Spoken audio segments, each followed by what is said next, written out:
America में मुस्लिमों का बॉयकॉट, सरकारी और सियासी पदों पर मुस्लिम बैन की मांग। मुसलमानों से अमेरिका की सुरक्षा को खतरा।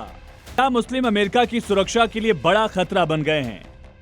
ये सवाल इसलिए उठ रहा है क्योंकि अमेरिका की सरकारी और राजनीतिक पदों पर मुस्लिमों के प्रतिबंध की मांग उठी है। अमेरिका में ऐसे किसी भी पद पर मुसलमानों को बैन किए जाने की मांग उठाई गई। अमेरिका में मुसलमानों के खिलाफ मोर्चा खोलने वाली राष्ट्रपति ट्रंप की बेहद करीबी नेता लॉरा लूमर हैं, जिनकी सोशल मीडिया में की गई एक पोस्ट पर बवाल मच गया। लूमर के निशाने पर सीधे थे न्यूयॉर्क के मेयर जोहरान ममदानी, जिन्हें टारगेट करते हुए लूमर ने लिखा कि उनके जैसे नेताओं की वजह से ही देश में असुरक्षा का माहौल है। ममदानी के तार हमास और ईरान से जुड़े हो सकते हैं, इसलिए वो न्यूयॉर्क जैसे बड़े और अहम शहर को चलाने के लायक बिल्कुल नहीं है और एफबीआई से उन्हें कभी सिक्योरिटी क्लियरेंस नहीं मिल सकता। लॉरा लूमर ने राष्ट्रपति ट्रंप से अपील करते हुए लिखा, अमेरिका को तब तक सुरक्षित नहीं बनाया जा सकता जब तक कि मुस्लिम बैन को पूरी तरह से लागू न किया जाए। ये बैन सिर्फ कुछ देशों के लोगों के आने जाने तक सीमित नहीं होना चाहिए, बल्कि इसे पूरी तरह से एक मुस्लिम बैन की तरह लागू करना चाहिए। अमेरिका में मुसलमानों के चुनाव लड़ने या सरकारी पदों पर बैठने पर पूरी तरह से रोक लगा देनी चाहिए।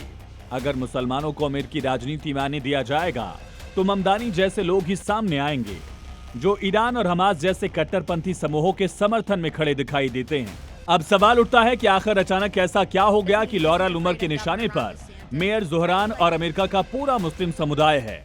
इसके पीछे की वजह है मेयर जोहरान ममदानी का वो बयान जो उन्होंने इजराइल के प्रधानमंत्री बेंजामिन नेतन्याहू के विरोध और फिलिस्तीन के समर्थन में दिया था। ममदानी ने सोशल मीडिया पर वीडियो जारी करते हुए नेतन्याहू को युद्ध अपराधी बताते हुए आईसीसी यानी अंतर्राष्ट्रीय आपराधिक अदालत से नेतन्याहू को गिरफ्तार करने की अपील की थी। ममदानी ने आरोप लगाया था कि नेतन्याहू की वजह से गजा में फिलिस्तीनी लोगों का नरसंहार हुआ। हजारों की तादाद में बच्चों को बिना एनेस्थीसिया के अपने हाथ पैर गंवाने पड़े। ममदानी का यही बयान इस विवाद की वजह बना। अमेरिका में मुस्लिमों की आबादी और महत्वपूर्ण पदों पर उनकी मौजूदगी की बात की जाए, अमेरिका में लगभग 44.5 लाख मुसलमान हैं, जो कुल आबादी का करीब 1.3% है।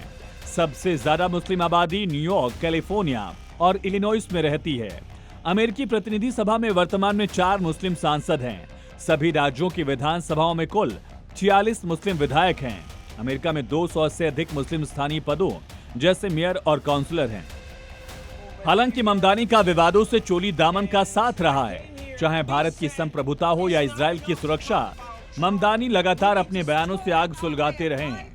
ममदानी के विवादित फैसलों और बयानों पर नजर डालें तो अक्टूबर 2023 में ममदानी ने इजरायली बंधकों के पोस्टर फाड़ने वाली कट्टरपंथी महिला साजिदा हमीद को अपनी आधिकारिक टीम में नौकरी दी। नवंबर 2025 में न्यूयॉर्क में हिंदू समुदाय के बाबरी ढांचे से जुड़े उत्सव कार्यक्रम का कड़ा विरोध किया। जनवरी 2026 में मेयर बनते ही दिल्ली दंगे के आरोपी उमर खालिद के परिवार से मुलाकात की एकजुटता का पत्र सौंपा। जून 2026 में अमेरिकी चैनल पर इजराइल के पूर्ण आर्थिक सामाजिक बहिष्कार का समर्थन किया। जुलाई 2026 में उमर खालिद को राजनीतिक कैदी बताते हुए उसकी तुलना नेल्सन मंडेला से कर दी। जुलाई 2026 में ही नेतन्याहू को युद्ध अपराधी कहा और न्यूयॉर्क शहर में उनकी एंट्री बैन करने की मांग की। आंकड़े गवाह हैं कि अमेरिकी राजनीति में मुस्लिम प्रतिनिधित्व बेहद सीमित है, लेकिन जोहरान ममदानी जैसे वामपंथी झुकाव वाले नेताओं के तीखे बयानों ने ट्रंप खेमे को ध्रुवीकरण का एक बड़ा हथियार दे दिया। जहां एक तरफ मानवाधिकार संगठन और डेमोक्रेटिक पार्टी लूमर के इस बयान को नस्लवादी, असंवैधानिक, धार्मिक आजादी पर हमला बता रहे हैं, वहीं दूसरी तरफ दक्षिणपंथी इसे राष्ट्रीय सुरक्षा के लिए एक जरूरी कदम के तौर पर पेश कर रहे हैं। ब्यूरो रिपोर्ट, जी मीडिया।